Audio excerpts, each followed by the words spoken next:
اللہ کے رسول صلی اللہ علیہ وآلہ وسلم نے جوانوں کی اہمیت بتائی اور جوانی کی بھی اہمیت بتائی. اللہ کے سچے رسول صادق و مصدوق صلی اللہ علیہ وآلہ وسلم ایک جوان کی 3 صفت کا ذکر کرتے ہیں.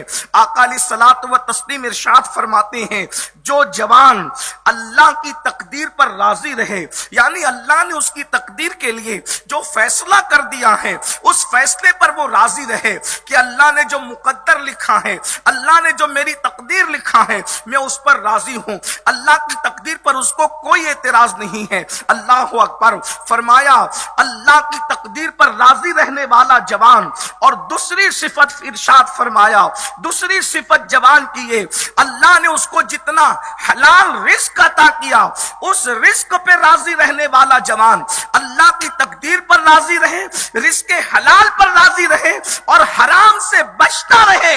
جس بندے میں جوانی میں یہ 3 صفتیں جمع ہو جاتی ہے اللہ رب العزت اس کو اپنے فرشتوں کے مانند قرار دیتا ہے. وہ جوان اللہ کے نزدیک فرشتوں کی طرح ہے جو اللہ کے لکھے پہ راضی ہے، جو رزق حلال پر قانے یعنی قناعت کر رہا ہے، اور اللہ رب العزت نے جو حرام کر دیا ہے اس حرام سے وہ بچا ہوا ہے.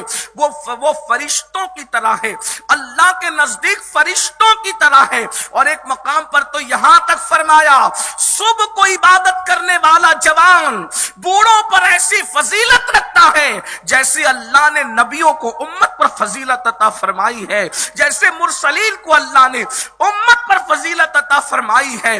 اللہ رب العزت ایک مقام پر حدیث قدسی میں ارشاد فرماتا ہے میرا حقیقی بندہ کون ہے؟ ذرا غور کریں. فرماتا ہے میرا حقیقی بندہ کون ہے؟ اللہ اکبر. اللہ جس کو خود کہے میرا بندہ، میرا حقیقی بندہ، میرا سچا بندہ. اللہ اکبر. اللہ کے بندے تو لوگ اپنے آپ کو خوب کہتے ہیں، لیکن اللہ جس کو اپنا بندہ کہے، یاد رکھنا بہت کم لوگ ہیں جس کو اللہ نے اپنا بندہ کہا ہے. اللہ اکبر. آپ جانتے ہیں مصطفیٰ جان رحمت کو اپنا بندہ کہا ہے. سبحان الذی اسریٰ بعبدہ. اللہ اکبر. اسی لیے تو میرے آقا صلی اللہ علیہ وآلہ وسلم کی معراج کو عبدیت کے ساتھ بیان کیا ہے، لیکن یہاں کچھ لوگ یہ کہتے ہیں کہ مصطفیٰ جان رحمت کی عاجزی کی وجہ سے عبدیت بیان ہوئی. ایسا نہیں ہے. مصطفیٰ جان رحمت کی عبدیت ان کی رسالت سے افضل ہے، اس لیے سفر بڑا تھا، مقام بڑا تھا، مرتبہ بڑا تھا، اس لیے شان عبدیت بیان کی گئی ہے. مصطفیٰ جان رحمت کی عبدیت خاصہ، اللہ اکبر، یہ وہ منصب ہے جس کا مقابلہ دنیا کا کوئی منصب نہیں کر سکتا. اور یہ بھی یاد رکھنا مقام عبدیت سے بڑا مقام اللہ کے نزدیک ہو ہی نہیں سکتا. اللہ کے نزدیک سب سے بڑا مرتبہ عبدیت کا ہے. ارے عبد تو سب کہلاتے ہیں لیکن سب عبد ہوتے نہیں ہیں. لیکن یہ بھی بات آپ کو عرض کر دی جائے کہ عبد سب ہیں لیکن تنہا مصطفیٰ جان رحمت کو عبد ہونے کا شرف حاصل ہے. سب عبد ہیں، مصطفیٰ کریم عبد ہے. اور اقبال دونوں کا فرق یوں بیان کرتے ہیں عبد دیگر، عبد چیزیں دیگر، عبد دیگر، عبد چیزیں دیگر، ای سراپا منتظر او منتظر. عبد الگ ہے، عبد الگ ہے. عبد انتظار کرتا ہے، عبد کا انتظار کیا جاتا ہے. نعرہ تکبیر، نعرہ رسالت، علماء اہل سنت. عبد اور عبدہ کا فرق میرے امام نے بھی بیان فرما، کہتے تبارک اللہ شان تیری، تجھی کو زیبا ہے بے نیازی. عبد کے لیے لنترانی ہے، عبد کے لیے لنترانی ہے. کہتے تبارک اللہ شان تیری، تجھی کو زیبا ہے بے نیازی. کہیں تو ہو جوش لنترانی، کہیں تقاضے وصال کے تھے. عبد کے لیے لنترانی کہا جاتا ہے اور عبد کو نیند سے اٹھا کر کے لامکا پہ بلایا جاتا ہے. عبد دیگر، عبد چیزیں دیگر. ای سراپا منتظر و منتظر تبارک اللہ شان تیری، تجھی کو زیبا ہے بے نیازی، کہیں تو ہو جوش لنترانی، کہیں تقاضے وصال کے تھے۔ اور عبدہ کی شان یہ ہے کہ عبدہ میں فنائیت وہ ہے کہ ذات بھی باقی نہیں رکھی، نام بھی باقی نہیں رکھا۔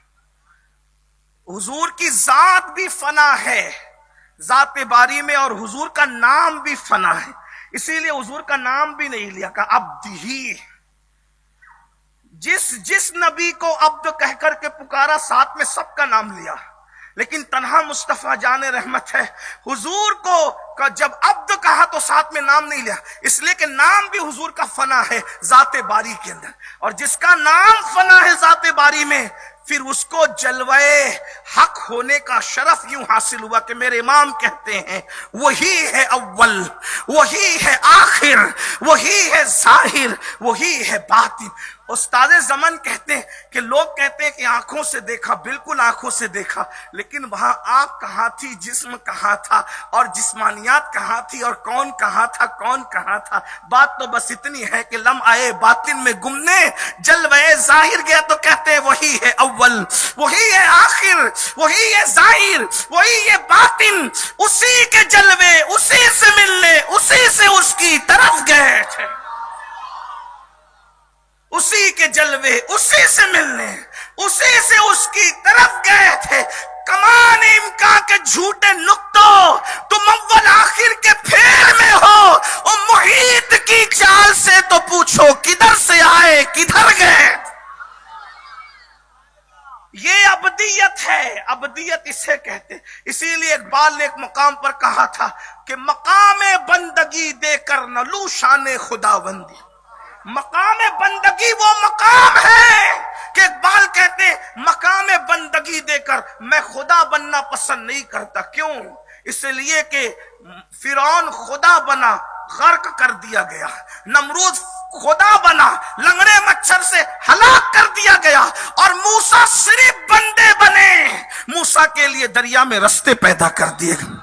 ابراہیم علیہ السلام صرف بندے بنے، ان کے لیے نار نمرود گلزار ہو گئی۔